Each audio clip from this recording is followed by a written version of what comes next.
যা হোক, 5 আগস্ট পালিয়ে যায় আওয়ামী লীগ। দেশে আওয়ামী লীগের সকল স্মৃতিচিহ্ন ধুলায় মিশিয়ে দেওয়া হলো। 2024 সালের আগস্ট মাসে দেশের হাল ধরলেন ডক্টর মোহাম্মদ ইউনূস। এরপর ভাঙা হলো ধানমন্ডির 32 নম্বরের বাড়ি এবং তারপর আবারও ভাঙা হলো। খুলে নেওয়া হলো ইট, বাড়ির বুকের উপর উঠল বুলডোজার। তখনই আলাপ উঠছিল, আওয়ামী লীগ যদি ক্ষমতায় আসে তখন আবার কি বেজে উঠবে না প্রতিশোধের সুর।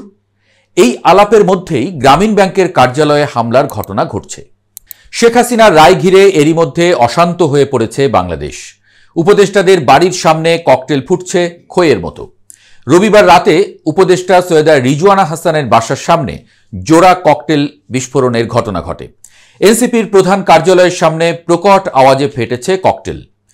পুরো ঢাকা যেন এক রণক্ষেত্রে পরিণত হতে চলেছে।